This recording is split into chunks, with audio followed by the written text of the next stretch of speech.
Who am I? Who am I? After gaining all of the above mentioned, as not this, not this,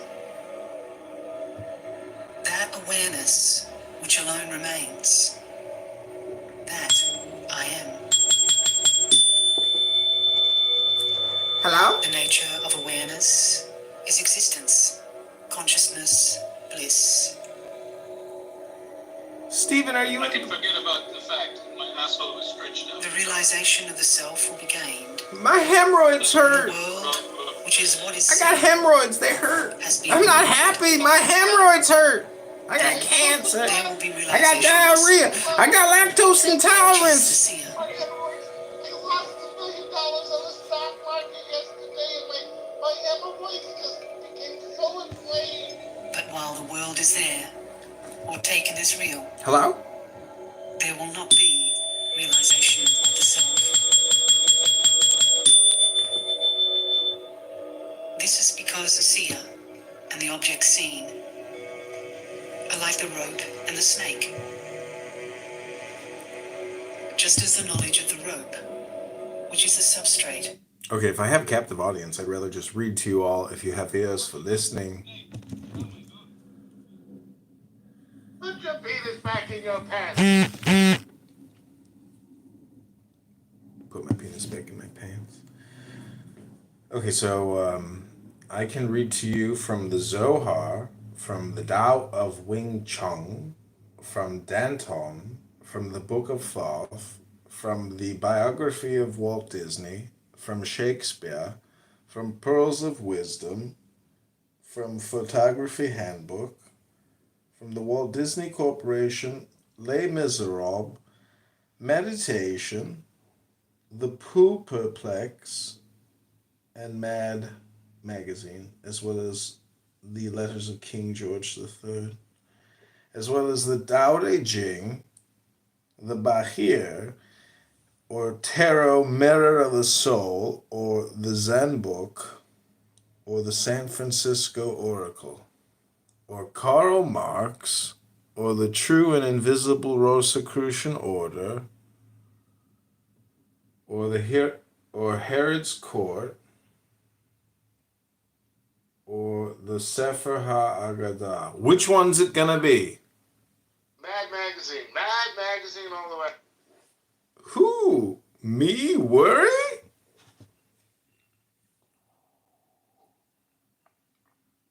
Just call me Alfred E. Newman.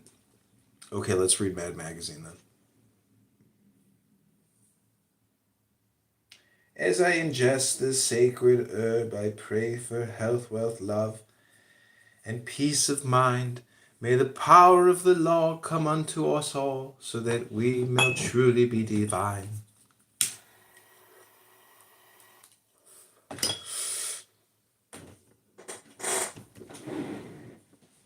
Okay, this is Mad, The Guide to Self-Improvement by Dick DiBartolo, art by Al Jaffe.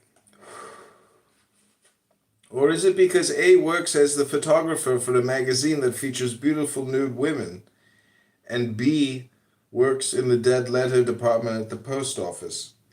The point we're trying to get across here is that vitamins and protein are not the only answers to energy. Tension and unhappiness can drain away vitality. That's why just eliminating tension alone will bring drastic and welcome new energy to you without you having to change your diet in any way. The first step is to eliminate tension, and here are some wonderful suggestions if you have a job. Tell your boss that for the sake of your health, you must be paid at least $1,000 a week. This will eliminate the tension of money shortages. He may, of course, ask for a note from your doctor attesting to this fact, so be prepared to give him one. Offer the doctor $100 a week if he helps you pull it off. Tell your boss you must not have a contract stating that you will not be fired for at least 5 years. This will build security and eliminate more tension. Tell your boss you must work a 4-day week and have 8 weeks paid vacation, knowing you'll have plenty of time to relax. To relax will eliminate any final tensions. Of course, at first your boss will think you're kidding, but keep asking. Then he will think you're crazy. That's when you start with the "my doctor said" stuff. Then he will be convinced you're crazy and have you committed to a mental institution. But the joke will be on your boss. For in the mental institution you won't need any money. You'll get all the rest you'll ever want, and they'll probably keep you there at least 5 years. Wow! Talk about attention fighters. Next, you must feel responsible for your own actions. Take charge of your own life. Millions of people go to psychiatrists and psychologists and end up blaming everything on their mothers and fathers. There's no need for you to get into this non-productive rut if you take responsibility for what you do yourself.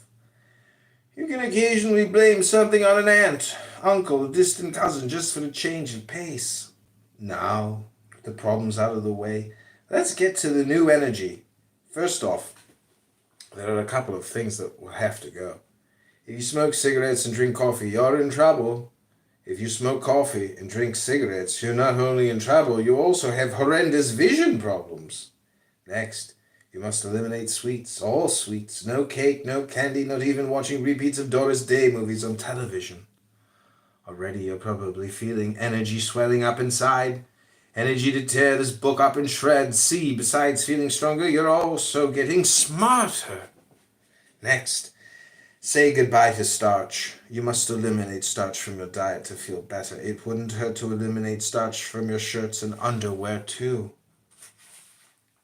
Okay, so you've eliminated all the bad stuff. What do you replace it with? Good stuff. How do you know when stuff is good for you? Easy, just taste it. If it tastes bad, it's good. If it tastes good, it's bad. Sacrificing taste is small payment indeed for health. Considering you've read this far, it's obvious you don't have much taste to begin with, so it should be a cinch for you. Okay, that's been The Mad Guide to Self-Improvement by Dick Bartolo, art by Al Jaffe. Sold for $1.75. Warner Books, a Warner Communications company. First printing March 1979. A Warner Communications company. 485 Madison Avenue, New York, New York 10022. Warner Brother Books Incorporated, 75 Rockefeller Plaza, New York, New York 10019. It's a great book. They should make it into a movie. See, that's why Warner Brothers Communication doesn't even know their own library. But I know, and we know, and that's why we're mad.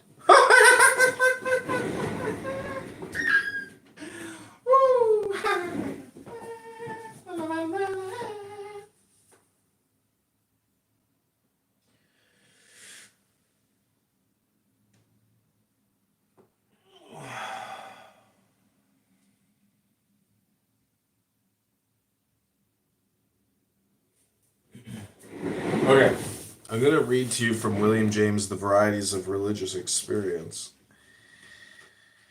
This is called Philosophy. The subject of saintliness left us face to face with the question, is the sense of divine presence the sense of anything objectively true?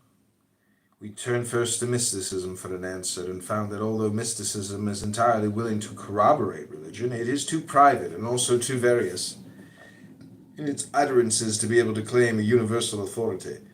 But philosophy publishes results which claim to be universally valid if they are valid at all. So we now turn with our question to philosophy. Can philosophy stamp a warrant of veracity upon the religious man's sense of the divine? I imagine that many of you at this point begin to indulge in guesses at the goal to which I am tending.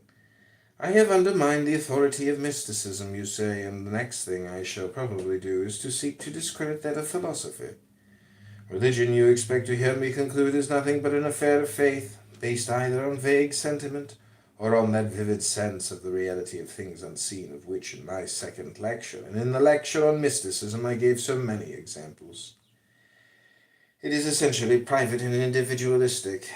It always exceeds our powers of formulation, and although attempts to pour its content into a philosophic mold will probably always go on, men being what they are. Yet these attempts are always secondary processes, which in no way add to the authority or warrant the veracity of the sentiments from which they derive their own stimulus and borrow whatever glow of conviction they may themselves possess. In short, you suspect that I am planning to defend feeling at the expense of reason, to rehabilitate the primitive and unreflective, and to dissuade you from the hope of any theology worthy of the name. To a certain extent, I have to admit that you guess rightly.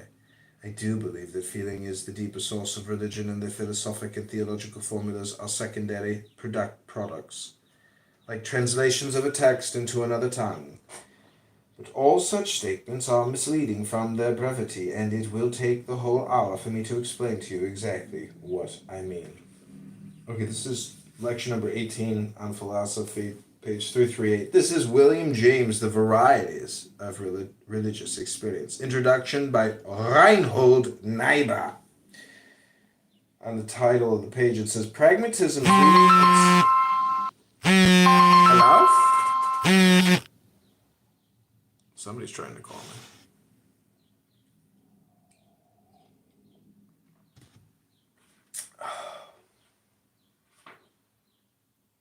Anyways, this is William James. This is who Alan Watts says that he was an acolyte of.